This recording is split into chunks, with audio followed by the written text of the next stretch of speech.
What is up guys, MKBHD here, and this video is for all of you who saw the brand new, completely insane looking Faraday Future FF91 at CES and wanted me to compare it to a Tesla and make a little video about it. So that's what we're about to do. So first things first, it's their show car. So this will be the one that was on the floor at CES, and it had a lot going on. There was a ton of people walking around it, drew lots of attention at the booth, and it looks just absolutely sick.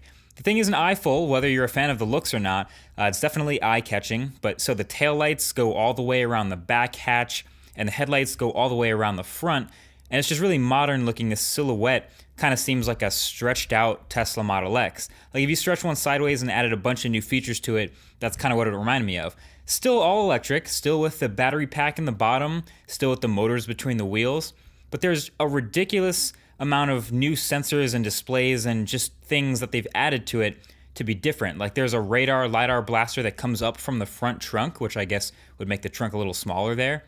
A crazy looking array of LEDs in the front grille and also on all other places on the car.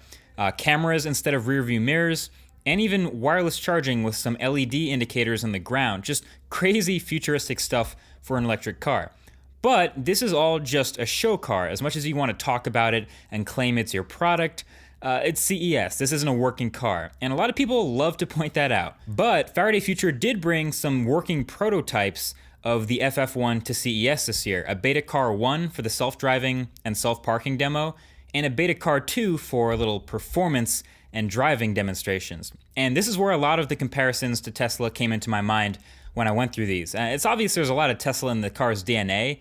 They have plenty of former Tesla employees at the company, obviously, but they did some legitimate work to make this different. So for the autonomous driving part, yeah, it had the summon feature, just like Tesla, but this car actually apparently looked around a parking lot for an empty spot, and then when it found one, it backed into it without touching any of the other cars, and the driver didn't have to touch the pedal or the wheel during the whole process, which is really cool from the passenger side. And then for the performance part, I don't know if you've seen the numbers for this car, but they're insane. You know, the 130 kilowatt hour battery pack, 1,000 plus horsepower, 300 plus mile range, and a 0 to 60 mile per hour time of a stupid fast 2.39 seconds, which would make it the quickest production car in the world if it was in production. But yeah, I got to demo that, and I think the reaction kind of speaks for itself.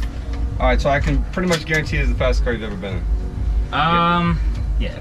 Well, yeah. 0 to 60? Yeah. 0 to 60 is the quickest for sure. Yeah. Do some sweepers here so you can feel that the car really is very smooth, graceful.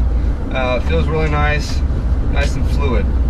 But we're gonna step it up a little bit, as I promised. So we have active torque vectoring and rear steering. As you can see, the car really turns in nice. Wow. So it's very agile. As soon as you turn the wheel, the driver has confidence that the car is gonna turn. Now we're gonna do a lane change. So what I need you to do, someone needs to tell me now. You gotta tell me when to turn. Okay. All right, you ready? I'm ready. Okay, tell me now. Now. Not bad, right? You guys ready for the big event? I'm ready. A little bit of a launch.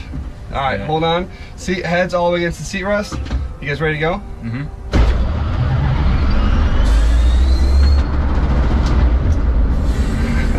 That is legit. Not bad, right? That is legit. Okay, now I need you to tell me something. Yeah.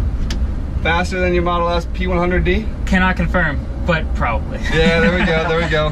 I can, because we measured it back to back, 2.39 seconds. That felt like it. So yeah, there you have it. The FF1 isn't quite dead. I know most people aren't giving this thing a chance to exist, and that's understandable because this is so damn new and obviously super ambitious, and it's been a rocky start for the company already, but looking at all the new things and legitimately good ideas they have, I actually really want it to happen. The rear wheel steering, for example, was something new. It felt like a really big deal when we did this driving demo. Despite being a big car with a really long wheelbase, the rear wheel assisting by turning up to 3.5 degrees in addition to the front turning gives this car like a super tight turning radius. So that lets you handle much tighter corners, and you can really feel the difference in the car. And then there was just all sorts of other little stuff, like the dual fins at the top of the show car were said to be for dual radios that would be used for the car's connectivity. I mean, there's a ton of tech packed in here, probably a dozen displays all around the car, including the inside and the outside.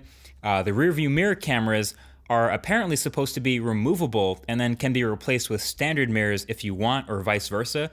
I mean, there's just so many good ideas. The wireless charging could be insane, but it just feels like the future. So bottom line, I'm glad someone's trying, you know? Someone's got to try. And with Tesla's success, it feels like the car industry is finally taking that turn. So why not be super optimistic about it? And a lot of people are for this one. Cross your fingers for this one, folks. Thanks for watching, and I'll talk to you in the next one. Peace.